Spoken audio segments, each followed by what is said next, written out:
The first time my neighbor stole my mail, I told myself it was probably a mistake. The second time I got suspicious.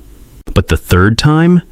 That's when I watched an off-duty postal inspector step out of an unmarked SUV, stare directly at my neighbor's front porch, and quietly say, "Sir, do not touch that mailbox again." And somehow, that wasn't even the moment her life fell apart. Because 10 minutes later, 3 federal agents walked straight to her door carrying a search warrant, and the entire neighborhood came outside to watch. My name's Daniel Harper. I'm 42 years old, retired Army logistics, and I've lived in the little gated community of Pine Ridge Estates for almost 6 years. If you've never dealt with an HOA before, count yourself lucky. Pine Ridge looked peaceful from the outside. Clean sidewalks, matching fences, little decorative trees every 20 feet. But behind all those fake smiles and holiday wreaths, it was a war zone run by bored people with too much power. And at the center of all of it was Rebecca Holloway, our HOA president. Around the neighborhood, everyone called her HOA Karen, though never to her face. Rebecca was the kind of woman who treated neighborhood rules like federal law. She carried violation forms in her purse. She measured grass height with a ruler. One time she fined a single mother because her trash can was visible from the sidewalk for 30 minutes after pickup day. 30 minutes.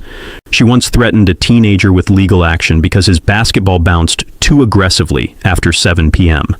Nobody liked her, but everyone tolerated her because Rebecca had money, connections, and the kind of confidence that makes weak people back down before a fight even starts.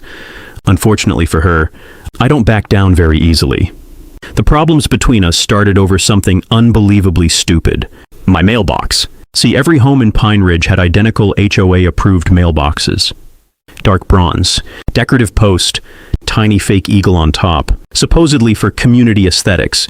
I didn't care what it looked like as long as my mail arrived. But Rebecca cared about everything. One afternoon, she knocked on my door holding a printed violation notice. I opened the door and immediately sighed. "Can I help you?" She smiled that fake HOA smile. "Your mailbox flag is the wrong shade of red." I blinked. "My what?" She held up the paper like a lawyer presenting evidence. "The replacement flag you installed does not match approved HOA specifications." I actually laughed because I thought she was joking. She wasn't.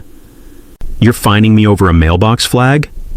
"It's only $75 if resolved this week." That's when I realized Rebecca wasn't just annoying. She genuinely enjoyed controlling people. I looked at the violation notice, folded it in half, and handed it back. "No." Her smile disappeared slightly. "No? I'm not paying $75 because your life's so empty you inspect mailbox colors for fun." That hit a nerve. Her face tightened instantly. "You agreed to HOA compliance when you purchased this home. And you agreed to act like an adult. Looks like we're both struggling." That was the beginning. Over the next few weeks, the violations multiplied like cockroaches. My garbage bin was misaligned. My porch light was too warm-toned. My lawn edging was visually inconsistent. At one point, she tried citing me because my truck had an intimidating appearance. It was a black Ford F-150, not a tank. At first, I ignored her. Then I started documenting everything. Military habit. Every violation letter got scanned. Every interaction got recorded on my porch camera. Something about Rebecca felt off. Like she wasn't just harassing me. She was building towards something. Then the mail started disappearing. The first missing envelope was from my insurance company. Important, but replaceable. The second was a VA document. That one bothered me. The third was a certified letter from the bank. And that one made me angry. I contacted USPS and filed a report. The woman on the phone asked gently, "Do you suspect theft?" "I suspect an HOA president with too much free time." She laughed awkwardly like she thought I was joking. I wasn't. A few days later, I checked my porch camera footage, and there she was, Rebecca Holloway, standing near my mailbox at 11:42 a.m., looking around, then opening it. My stomach dropped. I replayed the footage 3 times. She pulled out a stack of mail, flipped through it, then tucked 2 envelopes under her clipboard. I just stared at the screen. Because stealing mail isn't like stealing Amazon packages. That's federal. I knew enough to understand that. And apparently, so did the USPS. The next morning, I drove to the local post office carrying a flash drive. The supervisor watched the footage silently. Then her entire expression changed. "You have a copy of this?" 3 copies. Good. She stood immediately. Sir, I need to contact the Postal Inspection Service. Now, if you don't know what postal inspectors are, let me explain something. These people are not regular mail carriers. They're federal law enforcement, and they do not play around.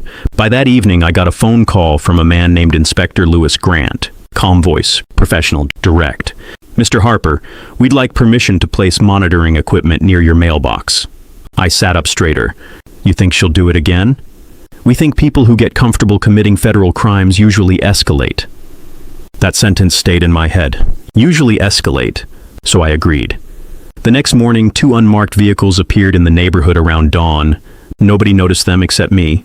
One parked near the community entrance, the other across from my house disguised as a utility vehicle. Inside were postal inspectors, watching, waiting.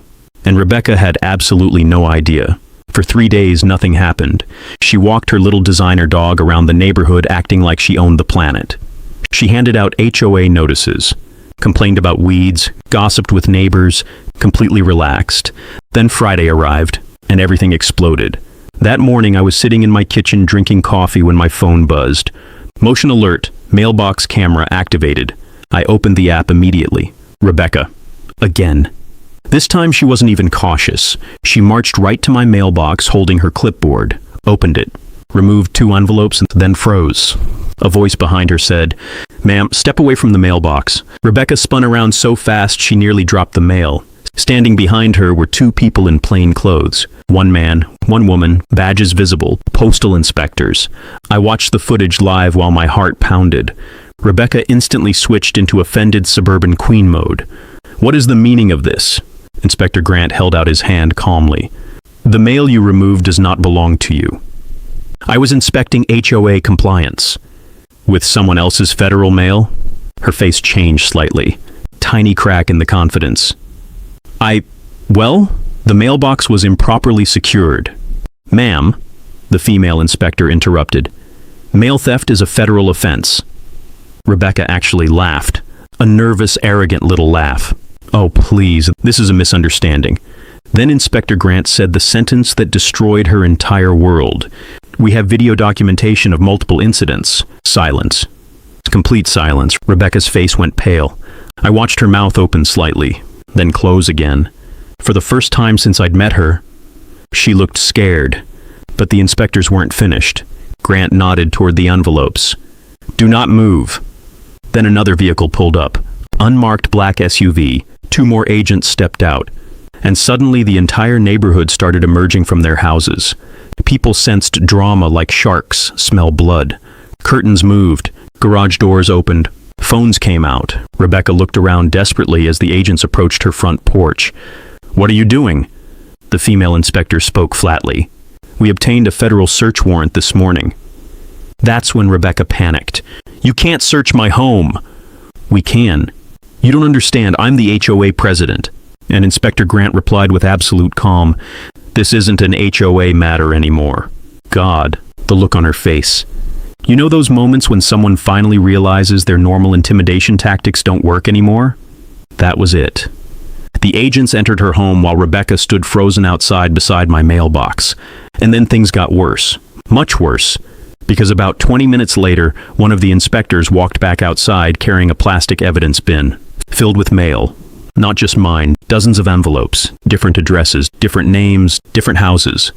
The entire neighborhood started murmuring. An older woman across the street actually gasped. "Oh my God." Rebecca immediately started talking fast. I was holding improperly delivered mail for community redistribution. Nobody believed that, especially not when another agent carried out a second bin, then a third. One inspector approached Grant quietly and handed him something. He examined it, then looked directly at Rebecca. "Ma'am, did you open these?" Her voice cracked slightly. "I had authorization through HOA enforcement procedures." "There is no HOA authorization for opening federal mail." At that point, neighbors started openly filming, and Rebecca noticed. You could literally see her social status collapsing in real time, because HOA power only works when people believe you're untouchable. The second federal agents show up at your house, that illusion dies instantly. Then came the twist nobody expected, including me. Inspector Grant walked toward my driveway holding a small stack of envelopes. "Mr. Harper?" I stepped outside. These were recovered from the residence. I took them carefully. Bank statements, insurance documents, VA paperwork. Then I saw one envelope already opened. Inside was a loan pre-approval document. And suddenly everything clicked. Rebecca hadn't been stealing mail randomly. She'd been reading people's financial information, learning debts, income, mortgage status, personal records. My stomach turned. She was using this information somehow, wasn't she? Grant's expression tightened. "We believe your HOA president may have targeted residents based on private financial data." That hit hard, because suddenly all her behavior made sense. How she always seemed to know who was vulnerable, who was late on dues, who was struggling financially, who could be bullied. She wasn't guessing, she was spying. Federal mail theft wasn't just her hobby, it was her weapon. And then my elderly neighbor Martha walked over, slowly holding tears in her eyes. "I knew it." Grant turned gently. "Knew what, ma'am?" Martha swallowed hard. She kept threatening foreclosure after my husband died. She somehow knew exactly how behind I was on bills. The neighborhood got very quiet after that. Another man spoke up. "She knew my refinance fell through before I even told anyone." Then another. "And she mentioned my medical debt during an HOA hearing." People started connecting the dots all at once. Rebecca hadn't just been annoying. She'd been violating people for years using stolen private information.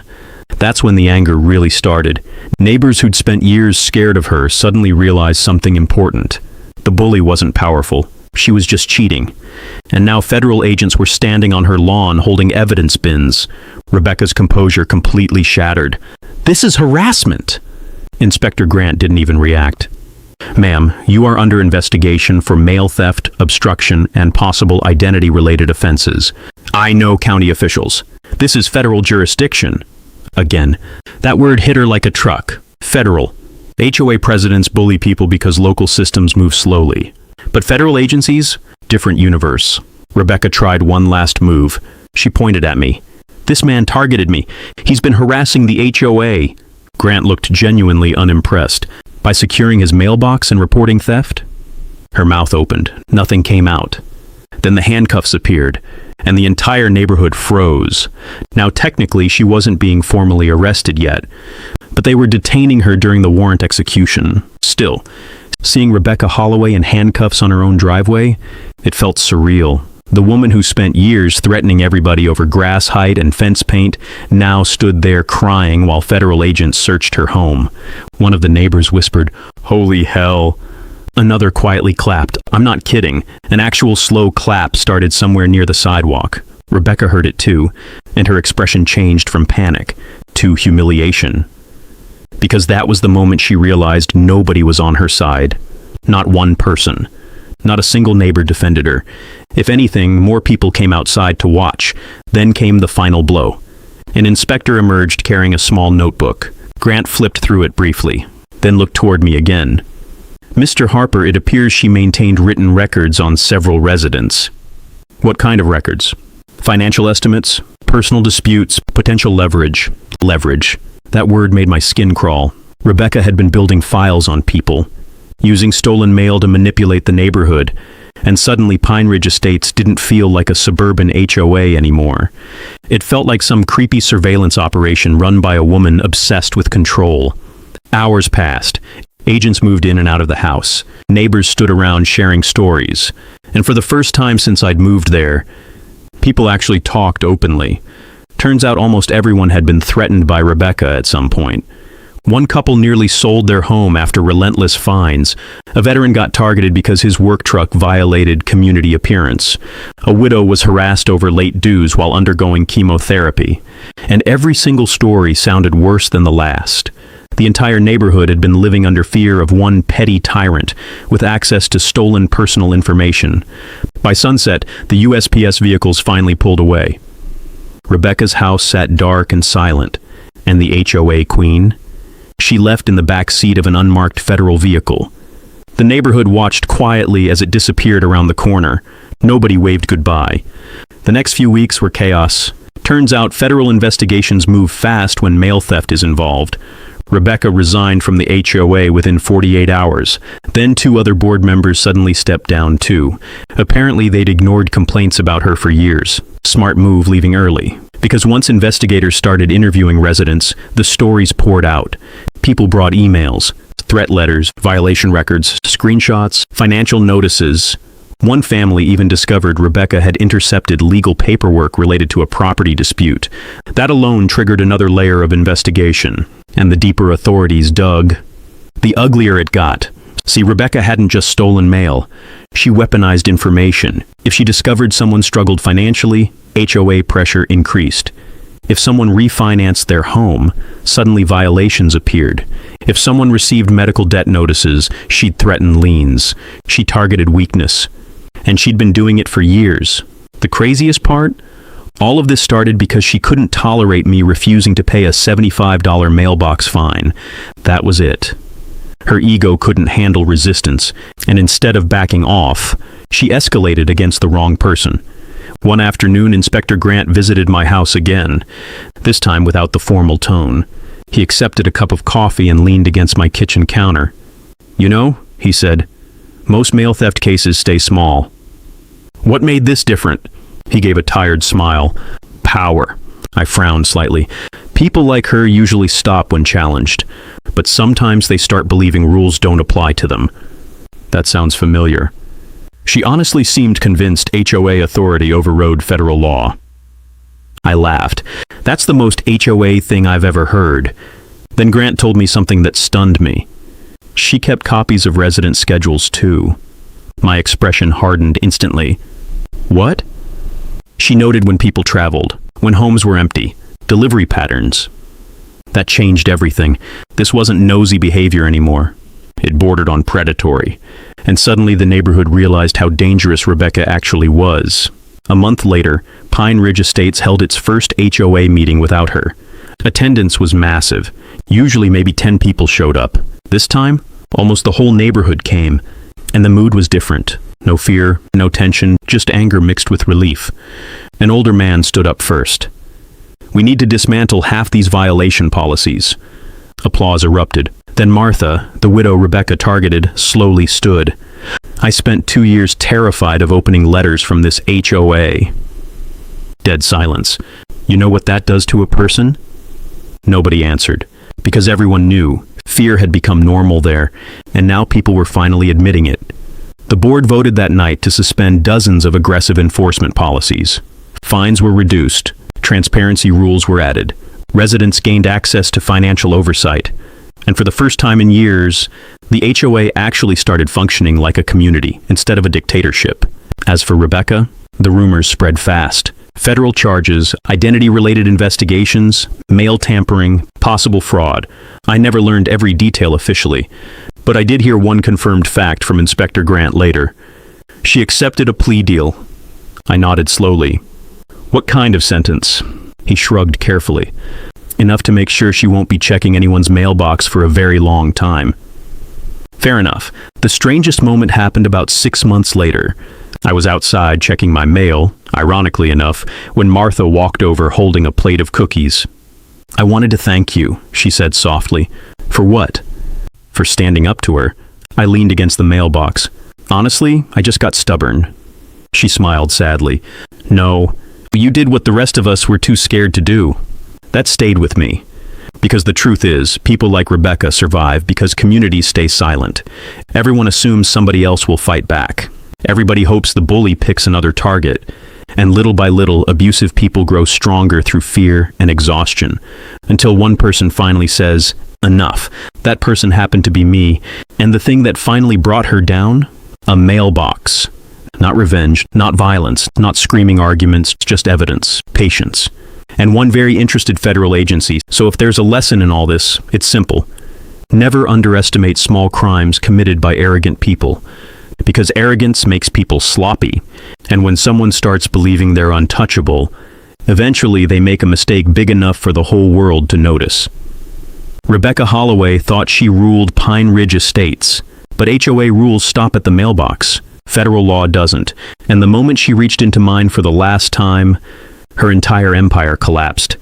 If you enjoyed this story, hit like and subscribe for more insane HOA nightmare stories, neighborhood revenge, and real-world karma that proves bullies always push the wrong person eventually. And trust me, this neighborhood still talks about the day the USPS showed up at HOA Karen's front door.